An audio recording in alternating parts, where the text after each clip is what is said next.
Hello दोस्तों, नमस्कार।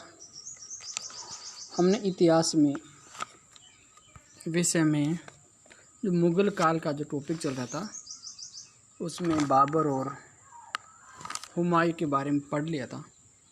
आज हम पढ़ेंगे मुग़ल बादशाह अकबर के बारे में। मुग़ल बादशाह अकबर के बारे में पढ़ेंगे। देखो, अकबर का जन्म कब हुआ था? मुग़ल बादशाह अकबर का जन्म कब हुआ था? तो याद रखना, अकबर का जन्म 15 अक्टूबर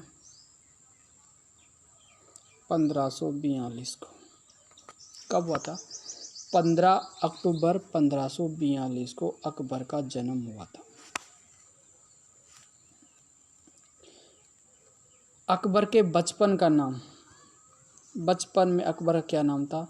तो बचपन में इसका नाम था बदरुद्दीन। क्या नाम था? बदरुद्दीन। बचपन में अकबर का नाम बदरुद्दीन था। क्या नाम था? अकबर का बचपन में नाम था बदरुद्दीन। जब अकबर मात्र 13 वर्ष की आयु का था। कितने वर्ष की आयु का था?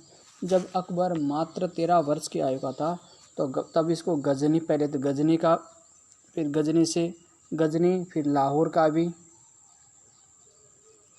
और फिर पंजाब, इन तीनों राज्यों का क्या बना दिया? गवर्नर बना दिया। जब अकबर 13 वर्ष की आयु का था तब गजनी, लाहौर और पंजाब, 3 राज्यों का क्या बना दिया? इसको गवर्नर बना दिया। हुमायूं का जो सेनापति था उसका नाम था बैराम खां। क्या नाम था? ये बैराम खां। बैराम खां अकबर का क्या बना? संरक्षक। अकबर के बैराम खां के संरक्षक में अकबर इन तीनों राज्यों का गवर्नर था। बैराम खां क्या था? एक शिया मुसलमान था। बैराम खां कौन था? शिया मुसलमान था। अब क्या होता? हुमायूं अकबर के जो पिताजी थे उसका नाम था हुमायूं। अकबर के पिताजी का नाम था हुमायूं। हुमायूं की मृत्यु होती है 27 जनवरी 1556 को। 27 जनवरी 1556 को हुमायूं की मृत्यु हो जाती है। और अकबर का शासनकाल 1556 से लेकर के कब तक चलता? 1605 तक। कब तक चलता? 1556 से लेकर के 1605 ईस्वी तक अकबर का शासनकाल है। हुमायूं की मृत्यु होगी 27 जनवरी 1556 को। ठीक है। जब हुमायूं की मृत्यु हुई, जिस दिन हुमायूं की मृत्यु हुई थी उस दिन अकबर आगरा में नहीं था। उस दिन अकबर कहाँ था? एक काला नौर है। अकबर उस दिन जब हुमायूं की मृत्यु हुई थी, प्रश्न बन सकता कि हुमायूं की मृत्यु के वक्त अकबर कहाँ पे था? कालानौर में। कहाँ था? कालानौर में। किसके साथ में था? बैराम खां के साथ में था। और जो सिकंदर सूरी को भगा रहा था, किसके साथ में? सिकंदर सूरी के साथ में। बैराम खां के साथ में सिकंदर सूरी से युद्ध हो रहा था, उसको पछाड़ रहा था, उसको वहाँ से भगा रहा था। किसको? सिकंदर सूरी को। तो ये प्रश्न बन सकता है यहाँ पे कि जब हुमायूं की मृत्यु होती है तब अकबर कहाँ पे था? तो एक कालानौर में था। क्यों था? क्योंकि सिकंदर सूरी युद्ध में उसको पछाड़ रहा था, उस युद्ध में उसको भगा रहा था। किसके संरक्षक में था? बैराम खां के संरक्षक में था। अब उस दिन ये तो आगरा में था नहीं। कौन? अकबर। हुमायूं, उसकी मृत्यु हो जाती है। जब हुमायूं की मृत्यु 27 जनवरी 1556 को होती है तो इसमें एक इनका जो हुमायूं का जो खास या उसका जो सबसे विश्वास पात्र था, एक तारदी बेग नाम का, क्या नाम था? तारदी बेग। एक सरदार था तारदी बेग नाम का, हुमायूं का सबसे विश्वास पात्र सरदार था तारदी बेग। जब अकबर वहाँ नहीं था, अकबर था कालानौर में। कहाँ था अकबर? कालानौर में था। अकबर वहाँ पे नहीं था। तो उसके अकबर की अनुपस्थिति में, अकबर वहाँ नहीं होने कारण तारदी बेग ने दिल्ली का शासन संभाल रखा था। किसका शासन संभाल रखा था? दिल्ली का शासन। किसने? उस समय दिल्ली का शासन कौन संभाल रहा था? तारदी बेग। अकबर था नहीं, हुमायूं की मृत्यु हो चुकी थी, अकबर कालानौर में था। तो जब हुमायूं की मृत्यु हो गई, अकबर की अनुपस्थिति में, एक बार जब तक अकबर आएगा तब तक शासन कौन संभाल रहा था? तारदी बेग। कौन संभाल रहा था? तारती बेग दिल्ली का शासन संभाल रहा था। इस बात का पता किसको चल गया? हेमू को। किसको चला? इस बात का हेमू को पता चला। किसको चला? हेमू को इस बात का पता चला कि अब इस समय दिल्ली की गद्दी पर कोई शासक नहीं है, कोई शासक नहीं है और तारती इस समय दिल्ली का कोई शासक नहीं, इस बात का पता चल गया हेमू विक्रमादित्य को। तो हेमू ऐसा मौका कभी छोड़ने वाला नहीं था और उसने आकर के तारती बेग के ऊपर क्या कर दिया? आक्रमण कर दिया। किसने आक्रमण कर दिया? हेमू ने। किसके ऊपर कर दिया? दिल्ली का जो शासन संभाला था कौन? तारती बेग। तो तारती बेग के ऊपर आक्रमण कर दिया किसने? हेमू ने। हेमू ने उसे बुरी तरह पराजित कर दिया तारती बेग और आगरा पर सत्ता पर अधिकार कर लिया। आगरा की सत्ता पर किसने अधिकार कर लिया और आगरा की उसको हरा दिया। किसको? तारती बेग को बुरी तरह पराजित कर दिया और आगरा की सत्ता पर अधिकार किसने कर लिया? हेमू ने। आगरा की सत्ता पर किसने अधिकार कर लिया? हेमू ने आगरा की सत्ता पर क्या कर लिया? अधिकार कर लिया। आगरा की सत्ता पर अधिकार कर लिया हेमू ने। अब बैराम खां को पता चलता है इस बात का, अकबर और बैराम खां को ये पता चलता 14 फरवरी को कि भाई हुमायूं की मृत्यु हो गई। इस बात का पता 14 फरवरी को मिलता। पहले भाई मोबाइल फ़ोन तो कोई था नहीं, तो 14 फरवरी को बैराम खां और अकबर को इस बात का पता चलता है कि अपने पिताजी अकबर को इस बात का पता चलता 14 फरवरी 1556 को। उस 14 फरवरी 1556 को अकबर को जब पता चलता है कि हुमायूं अपने पिता हुमायूं की मृत्यु हो चुकी है, तो वहीं कालानौर में ही एक ईंटों का सिंहासन बना करके और अकबर का राज्याभिषेक कर दिया जाता है। अकबर का तो प्रश्न होता है कि अकबर राज्याभिषेक कहाँ कर दिया जाता है? वहीं कालानौर में कर दिया जाता है 14 फरवरी 1556 को। जब अकबर और बैराम खां को इस बात का पता चलता है कि हुमायूं की मृत्यु हो चुकी है, तो कालानौर में अकबर का राज्याभिषेक कर दिया जाता है। नॉर्मल हेमू के बारे में थोड़ी सी बात। अब हेमू के बारे में, हेमू ने क्या आगरा पर अधिकार, दिल्ली के शासन पर अधिकार कर लिया। किसने? हेमू ने। तारती बेग को युद्ध में हरा कर। थोड़ा सा हेमू के बारे में जानकारी। हेमू था कौन? हेमू पहले एक नमक व्यापारी था। क्या था? एक नमक व्यापारी था। हेमू एक नमक व्यापारी था और ये हरियाणा का रहने वाला था। और हरियाणा में कहाँ का रहने वाला था? रोहतक का। हरियाणा में रोहतक में रहता था। ये एक नमक व्यापारी था। ये हरियाणा के रोहतक का रहने वाला था। इस शुरुआत में एक नमक का व्यापारी था। एक बार जब बिहार का राजा आदिल शाह, कौन था? एक बार बिहार का राजा आदिल शाह इधर रोहतक से निकल रहा था, रोहतक से जा रहा था, गुजर रहा था रोहतक से। तो ये हेमू की एक कला थी, बहुत प्रसिद्ध कला थी हेमू की, कि हेमू नमक को इस प्रकार बेचता था कि लोग नमक खरीदने के लिए लंबी लंबी लाइनें लगती थी। इतना अच्छा नमक का इतना अच्छा व्यापारी था हेमू। एक प्रश्न बन सकता है हेमू शुरुआत में किसका व्यापारी था? तो शुरुआत में हेमू नमक का व्यापारी था और नमक को बेचने की इसकी कला इतनी अच्छी थी कि लंबी लंबी नमक खरीदने के लिए बहुत लंबी लंबी लाइनें लगती थी। तो एक दिन बिहार का शासक कौन था? आदिल शाह। बिहार का शासक कौन था? आदिल शाह। बिहार का शासक आदिल शाह जब ये नमक का जब बेच रहा था तो उधर क्या लंबी लंबी लाइनें लग रही थी। तो बिहार का शासक कौन? आदिल शाह उधर से गुजर रहा था। उसने देखा कि यहाँ पे लोगों की लंबी लंबी लाइनें लग रही है, तो उन्होंने अपने उनको भेजा वहाँ पे उनके साथ में जो मंत्री सरदार थे आदिल शाह ने, कि देख क्या हो भाई, ये इतनी लंबी लाइनें क्यों लग रही है। तो वहाँ पे लाइन उन्होंने देखा, सेवादारों से उन्होंने कहा, अपने सेवादार थे उनके जो सरदार पास में जो सेवादार थे आदिल शाह, उन्होंने कहा कि आप देख के आओ कि इतनी लंबी लाइनें क्यों लग रही हैं। सेवादार वहाँ गए, उन्होंने देखा कि एक नमक का व्यापारी जो नमक बेच रहा है और ये नमक खरीदने के लिए इतनी लंबी लाइनें लग रही है।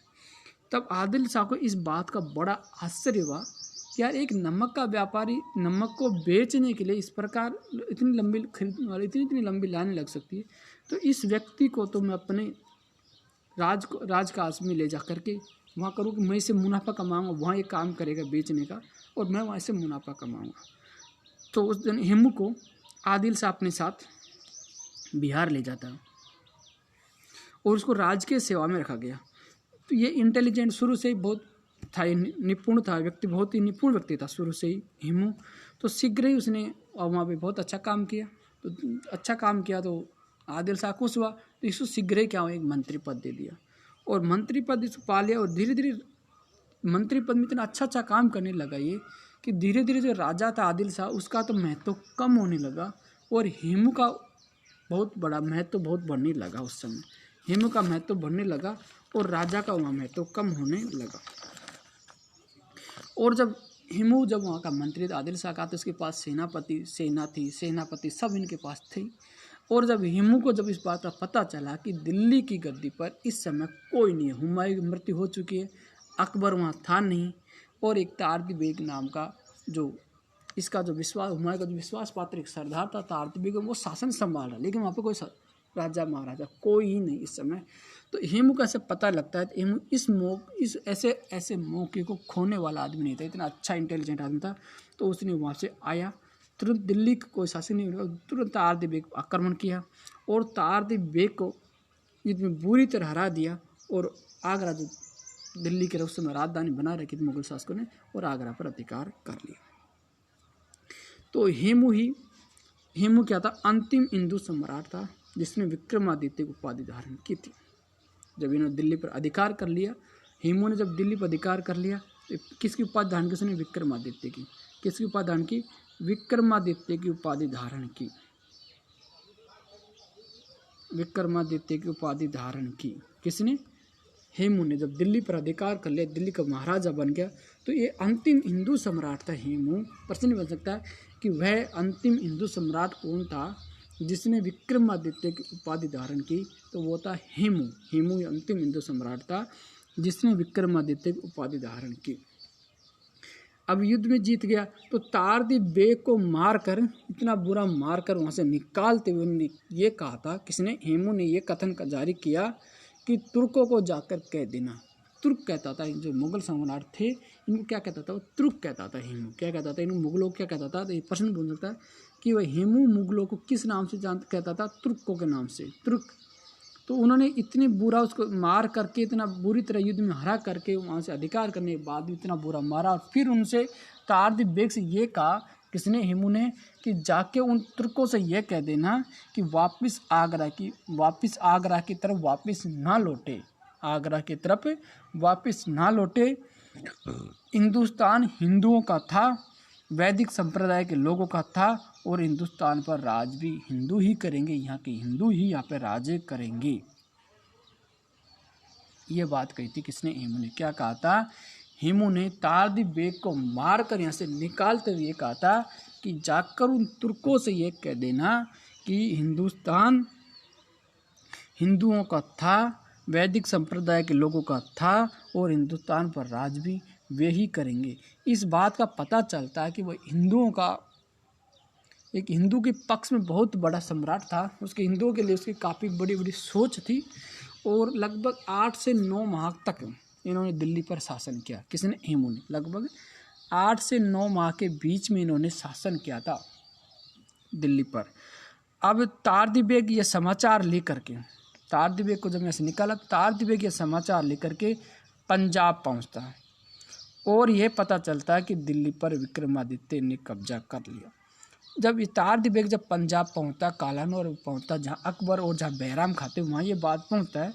और वहाँ जाकर के अकबर को, और जो बैराम का, अकबर का जो संरक्षक बना हुआ था, वहाँ पर ये जाके समाचार सुनाता कि वहाँ पर दिल्ली पर, आगरा पर अधिकार कर लिया है, हेमू विक्रमादित्य नाम के राजा ने वहाँ पर अधिकार कर लिया। और उसने ये बात मेरे से कही कि तुर्कों से जाकर कह देना कि वापस आगरा की तरफ ना लौटे, हिंदुस्तान हिंदुओं का था, वैदिक संप्रदाय का था, और यहाँ पर हिंदुस्तान पर हिंदू ही राज करेंगे। जब ये बात तारदी बेग जब अकबर और उनको सुना रहा था, तब ये बात वहाँ सुनते ही जो अकबर के जो सेनापति थे, अकबर के वहाँ पे जो सैनिक थे, उनमें थोड़ी सी मायूसी छा गई। जब बैराम खां को इस बात का पता, बैराम खान जब इस अपने आप जब इस बात को पता चल गया कि सेनापति या सेना है, वो थोड़ी मायूस हो गई। तो बैराम खान ने तारदी बेग को वहीं पर मार दिया। समाचार, तारदी बेग को वहीं पर मार दिया। किसने, बैराम खान ने। प्रश्न बन सकता है कि तारदी बेग किसने मारा था, हेमू विक्रमादित्य ने नहीं मारा था, बल्कि उसी का जो अच्छा, बैराम खान ने क्यों मारा? क्योंकि ये बात यहाँ सुनाएगा, ये मना कर रहा वापस जाने के लिए। सैनिक में निराशा की जो भावना गई, उस भावना को हटाने के लिए बैराम खान ने तारदी बेग को मार दिया। और हेमू पर आक्रमण करने की, और वहाँ बैठे बैठे कालानौर में, वहीं पंजाब में बैठे बैठे उन्होंने क्या, बैराम खान ने हेमू पर आक्रमण करने की पूरी रणनीति बनाता। बैराम खां उधर से, इनके जो उज्बेकिस्तान के तो थे, तो उधर से जो तीरंदाजी, जो निशानेबाज थे, उस सब को उन्होंने वहाँ से पूरे उनको बुला लिया। और बुलाने के बाद में पानीपत का दूसरा युद्ध होता। कौन सा? पानीपत का दूसरा युद्ध। पानीपत का पहला युद्ध तो 1526 में इब्राहिम लोदी और बाबर के बीच में था। पानीपत का दूसरा युद्ध होता। पानीपत का मैदान कहाँ पड़ता? हरियाणा में पड़ता। कहाँ पड़ता पानीपत का मैदान? कहाँ? हरियाणा में। तो पानीपत का दूसरा युद्ध होता 5 नवंबर 1556 को। 5 नवंबर 1556 को पानीपत का दूसरा युद्ध होता है। किसके बीच में होता है? अकबर का दो, और अकबर के बैराम खां के संरक्षण में अकबर विरुद्ध हेमू के बीच में होता पानीपत का दूसरा युद्ध। इसको बैराम का विरुद्ध हेमू भी कह सकते हैं, चाहे अकबर। तो इस युद्ध में कौन जीतता? अकबर जीतता। अब देखो इस युद्ध में क्या होता है। बैराम खां और इन्होंने पहले पूरी रणनीति बनाई थी। एक तो इनके पास तोप खाना पहले से था, मुगलों के पास, हेमू के पास तोप खाना नहीं था, लेकिन युद्ध बहुत अच्छा हो रहा था। तो हेमू ने अपनी पूरी सुरक्षा कर रखी थी, केवल उसकी आंखें दिख रही थी। किसकी? हेमू की सिर्फ आंखें दिख रही थी। हेमू का पूरा शरीर कहीं नहीं दिख रहा था, कहीं भी उसका कोई आक्रमण नहीं, फर्क नहीं पड़ रहा था। उसने पूरा मुकुट इस प्रकार पहन रखा था पूरा, कि उसका कहीं और उसकी चोट नहीं पहुंचा सकती, सिर्फ उसकी आंखें थी। तो बैराम खान ने जो अपने निशानेबाज थे, उनसे सिर्फ एक टारगेट दिया कि आप केवल हेमू की आंखों को निशाना बनाओ। किसको बनाओ? आप सिर्फ हेमू की आंख को निशान बनाओ। उसके शरीर पर तो उन्होंने पूरा जो लोहे का पूरा कवच पहन रखा था, बहुत मजबूत कवच पहन रखा था, इस पर कहीं भी कोई निशानेबाजी कुछ नहीं हो रहा था। लेकिन आप तो सिर्फ जिसकी आंखें दिख रही है और जो हेमू की आंखों को निशाना बनाओ। तो निशानेबाज ने वही काम किया। उन्होंने सिर्फ हेमू की सिर्फ आंखों को निशाना बनाया और एक तीर जा कर के हेमू की आंख में लग जाता। हेमू वहाँ घायल हो जाता है, अफरा तफरी मच जाती है। तुरंत घायल हेमू को तुरंत बैराम खां वहाँ से उनको पकड़ लेता है और उनको पकड़ के घायल अवस्था में देखकर अकबर के तलवार उसको पकड़ लेता है और ला करके बैराम खां उधर लेके आ जाते हैं। तब बैराम खां अकबर से कहता उस समय कि आप इसको मारो। तब ऐसा कहते हैं, ऐसा इतिहासकार ऐसे कहते हैं कि अकबर ने यह कहा था कि मैं घायल हूँ, के ऊपर मैं वार नहीं करूँगा। तो अकबर ने तो वार नहीं कहता, लेकिन बैराम खान ने उसका वहीं पर हेमू का वहीं कत्ल कर दिया। और हेमू की मृत्यु के बाद अकबर ने कौन सी उपाधि ली थी? हेमू को मारने के बाद अकबर ने गाजी की उपाधि ली थी। ये प्रश्न भी याद रख सकता है। ऐसा प्रश्न बन सकता है कि अकबर ने गाजी की उपाधि किस युद्ध के बाद ली थी? तो वह युद्ध का नाम था पानीपत का दूसरा युद्ध, जो 5 नवंबर 1556 को जब पानीपत का जब दूसरा युद्ध हुआ था, उसको जीतने के बाद में अकबर ने किस उपाधि ली? गाजी उपाधि ली। अब गाजी की उपाधि कैसे लेते, कैसे मिलती थी गाजी की उपाधि? गाजी की उपाधि होती थी कोई भी जो मुस्लिम राजा था, कोई भी मुस्लिम राजाओं के द्वारा गैर मुस्लिम राजाओं को मार कर ली जाने वाली उपाधि को कहते थे गाजी की। गाजी की उपाधि कब मिलती थी? कोई भी मुस्लिम राजा था, उसके सामने कोई गैर मुस्लिम राजा होता था, यदि उसको मार दिया जाता था तो गाजी की उपाधि धारण करते थे।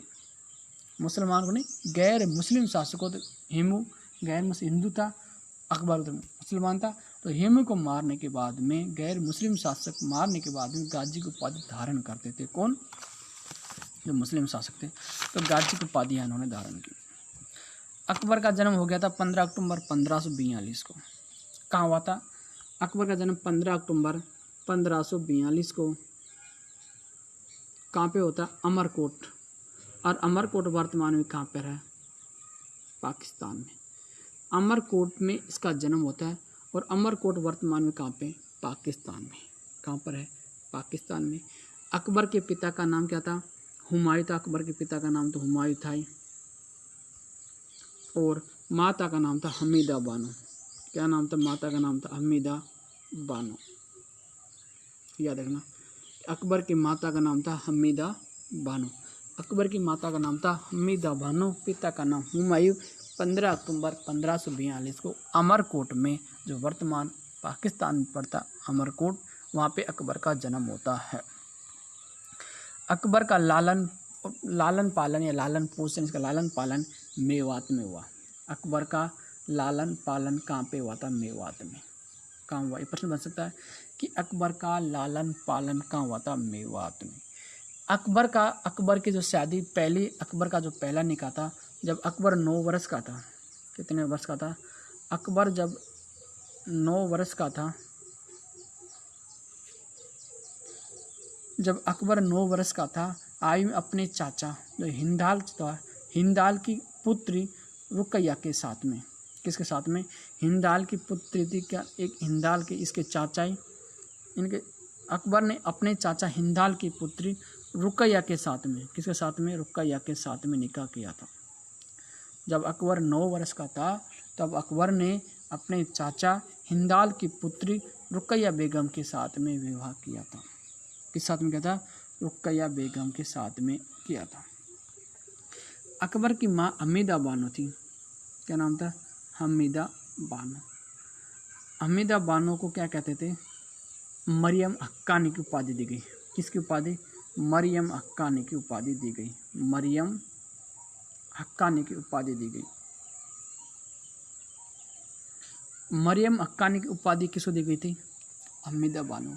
ये उपाधि उनको दी जाती थी जो मुगल वंश का उत्तराधिकारी, जो जिनसे उत्तराधिकारी मुगल वंश का उत्पन्न पैदा होता है। जैसे हुमायूं से पुत्र अकबर, किसको? हमीदा बानो से अकबर का जन्म हुआ था। यानी जो मुगल वंश का जो उत्तराधिकारी जो देती थी उसको मरियम की उपाधि दी जाती थी। 1556 से लेकर के